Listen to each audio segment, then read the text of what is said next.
You're listening to Skeptoid. I'm Brian Dunning from Skeptoid.com. It's raining frogs and fish. Today we're going to run in panic from a meteorological downpour only Bartholomew and his Oobleck could appreciate.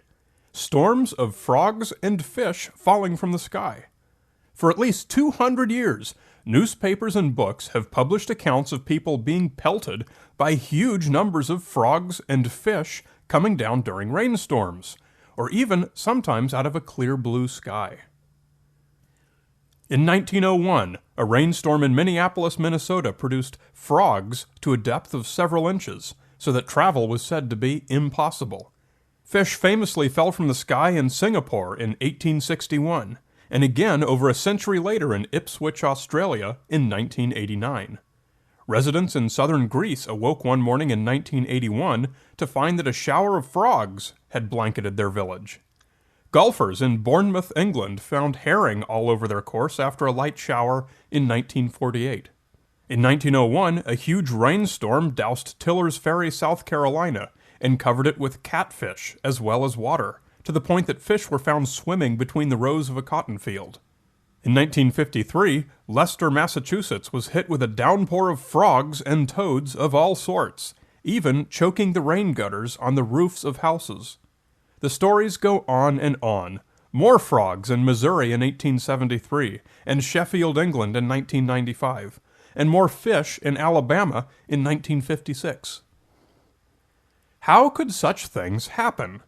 Obviously, frogs and fish are heavier than air and can't evaporate up into the clouds, nor can they suspend themselves up there to breed.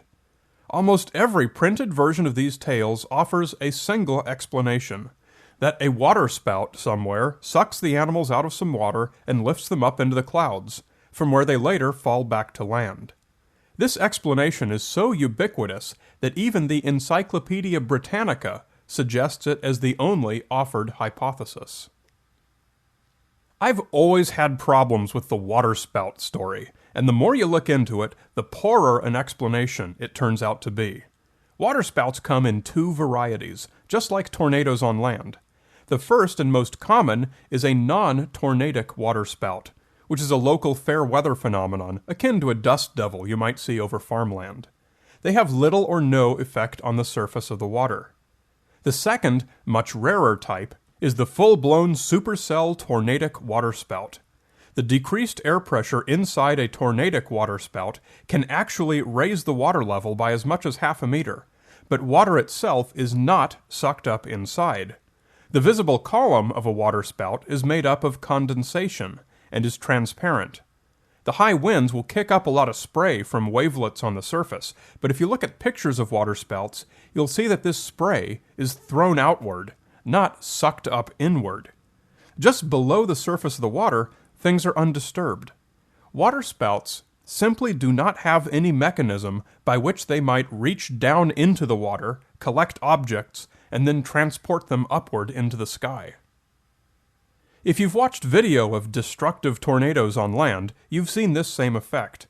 When a tornado rips through a building or a town, you'll see debris kicked up into the air, often quite high, from where it takes a ballistic trajectory outward. Never do objects ascend the inner column, because there's simply no mechanism inside for doing that. It's not an elevator. It's a destructive force scraping stuff off the surface and throwing it upward and outward. Stuff might take a lap or two around the column while it's being snatched up and tossed. Debris goes everywhere. Groups of related objects are never picked up from one place, kept together, and neatly deposited somewhere else. Certainly there is no mechanism that might carry a group of objects way up into the clouds, transport them laterally great distances through fair weather while somehow counteracting gravity, and then suddenly release them in a single tight group to drop to the ground. Not once in a single case of several dozen that I read was there ever a report of a tornado or waterspout in the vicinity, or even at all, no matter how far away. I conclude that waterspouts have no connection, either hypothetical or evidentiary, to the phenomenon of frogs, fish, or any other animals falling out of the sky. There's a much better explanation that's well known to zoologists, but for reasons I can't fathom, is almost never put forward to explain these stories. The thing is, we've got these stories repeated over and over again, and all of them, or almost all of them, are completely credulous. Nearly every author uncritically repeats the story, often giving the waterspout theory as a possible explanation. Almost never will you hear someone ask the question, wait a minute, did this actually happen the way witnesses thought? These authors don't know one of the fundamentals of critical examination. Before you try to explain a strange phenomenon, first see if the strange event ever really happened, or at least whether it happened the way it's been reported. Drop a frog off a building, and unless it's extremely small, it goes splat. So undoubtedly, what people think they're seeing in these stories can't be what's actually going on. If the frog didn't come from the sky, could it have come from somewhere else? Frogs do swarm naturally on occasion. It happens frequently enough that people start to correlate these events with other things that happened. Storms, earthquakes, celebrity deaths, what have you. It's been reported that frog swarms were correlated with both the 1989 Loma Prieta earthquake in California and the 2008 Sichuan earthquake in China. Shortly thereafter, when frogs swarmed in Bakersfield, California, some called for earthquake preparedness. Needless to say, there was no earthquake, just a random population explosion of frogs. Sometimes these explosions can be dramatic. In 2004, 4 hurricanes hit Florida, making that state about the wettest it's ever been. The local species of frogs and toads all had a banner year, described by the Florida Museum of Natural History as a carpet. Every spring and fall, frogs migrate between shallow breeding ponds and deeper lakes. Because they're amphibians and need to keep their skin moist, they migrate most often during rainstorms.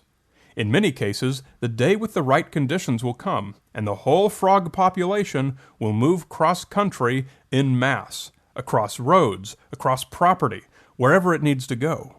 When you look outside during a heavy rainstorm and you see thousands of frogs jumping everywhere all over the ground, the illusion that they're falling from the sky and bouncing can be quite convincing. A swarm of frogs looks like ping-pong balls bouncing in a lottery machine. The fact that there usually aren't frogs here adds credibility to the illusion. Throw in a healthy dose of confirmation bias and some exaggerated second, third, and fourth-hand reports, and you automatically end up with every imaginable detail, like the frogs were choking rain gutters on top of buildings. Although this explanation might satisfy the stories of frogs falling from the sky, what about fish? You don't find mass migrations of fish crossing overland, do you? Well, maybe not mass migrations, but believe it or not, there are fish species that occasionally do take to the ground in search of better waters. There are many species of walking fish in the world. Mud skippers are probably the best-known variety. In Florida in 2008, a school of about 30 walking catfish emerged from the sewer during a heavy storm and went slithering around on the street. The northern snakehead is another fish that can wriggle its way around on dry land. Throughout Africa and Asia are 36 species of climbing perches. They have a special organ that allows them to breathe air and are able to walk using their gill plates, fins, and tail, despite looking completely fish-like with no obvious ambulatory limbs. None of these fish move gracefully or even look like they have the ability. To the average witness, it's a live fish flopping around on the ground where no fish has any business being, and having fallen from the sky seems as good an explanation as any. But they can't have fallen from the sky. Drop a fish off a building, and that's a dead fish. These fish are not reported as being burst open with their guts splattered out, but as flapping and squirming about, very much alive. An alternate explanation, that these fish are simply using their rare but well-established ability to move over land, doesn't require us to accept some unexplained, implausible hypothesis, even in the face of a lack of splattered fish evidence. We have no reason to think anyone actually observed the fish falling from the sky. All we know is that some people have reported finding live fish on dry ground. No doubt many of them couldn't think of any explanation other than the fish fell there, so they probably told the reporter, a bunch of fish fell out of the sky. At that point, the reporter had the story he was looking for and needed to inquire no further. Go back and read any story you've ever seen about frogs and fish falling from the sky, this time allowing for the possibility that the animals were already naturally on the ground when the witnesses first discovered them. Allow for the possibility that some elements of the report, like the falling part, could be based originally on witness conjecture or assumption.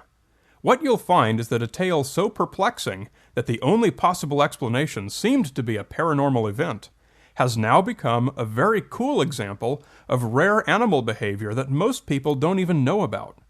When you fail to think critically, you fail to learn new information. Never stop your investigation prematurely at the popular supernatural explanation, and always be skeptical. Get the Skeptoid books. They're perfect bathroom reading and are a great gift for someone who doesn't listen to podcasts. Just search Amazon.com for Skeptoid and get the Skeptoid books, Volume 1 and 2, your favorite Skeptoid podcast episodes adapted for print. Or get a personalized autographed copy from the Skeptoid.com website. You're listening to Skeptoid. I'm Brian Dunning from Skeptoid.com.